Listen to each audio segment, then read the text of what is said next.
I'm quite happy to be here right now. In the meantime, you live in Los Angeles now, in Hollywood, to work on some music for movies as well. What kind of experiences that you learned there that has found its way to maybe this new record? Living in Hollywood and doing some movie music was interesting in the sense that I wasn't really working for myself. I was working for, it was subservient to the picture, the movie, and that was an interesting experience because it meant that music played a different role. And we've always been very influenced by soundtracks, and I thought that it would be good to make a record as if it was a soundtrack to a movie that hadn't been made.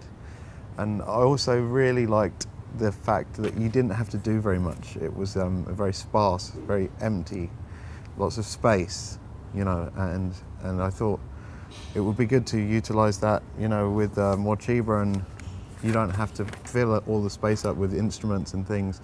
It's really nice just to have like a chord and then a beat and lots of space for the vocals to swim in and out. So yeah, the thing that I learned is less is more. Okay. And Paul writes the lyrics for this album, but you've written lyrics for yourself as well. But why didn't you want to use your lyrics, or didn't want to use Skye's lyrics in the music?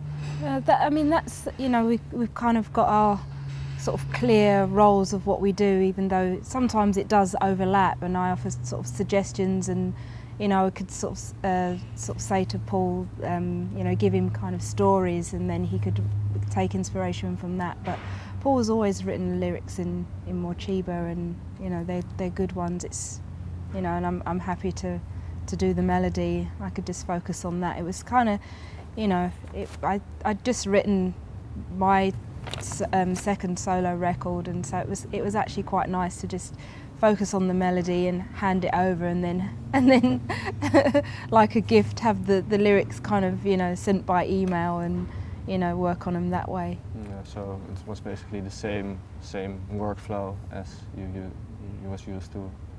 But it felt different just because there was more communication this time round. We was able to discuss and talk about how, you know, how the songs were going to be put together, and you know, like I said, like I could, you know, talk about different stories and stuff like that. So you were more involved this time then? Yeah. Okay.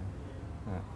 Because for you, if you look back on the whole career of Morcheeba so far, are there certain parts in that career that you want to do maybe different, or that you think like, hey, this was not actually like I hoped that it would be? I think if I could go back in time and change anything, I'd probably mess it up, because then I'm quite happy to be here right now.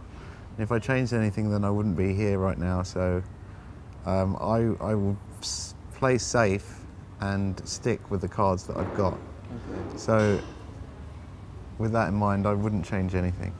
Have you seen a film called Hot Tub Time Machine? That's a new movie. I've seen the trailer. I feel a little bit like I'm a character in Hot Tub Time Machine. Why is that? Because they go back in time and they become themselves as teenagers again, but they can't do anything different than they did when they were teenagers, otherwise it will ruin their adult life. And that question is a bit like that. Okay, yeah. Because in now we've looked to the past a little bit, but if you look to the future, in what way do you still see possibilities to develop as a team, or in your music, or in other ways? Again, music is an abstract thing, and it happens on its own almost. It's like it has its own life force.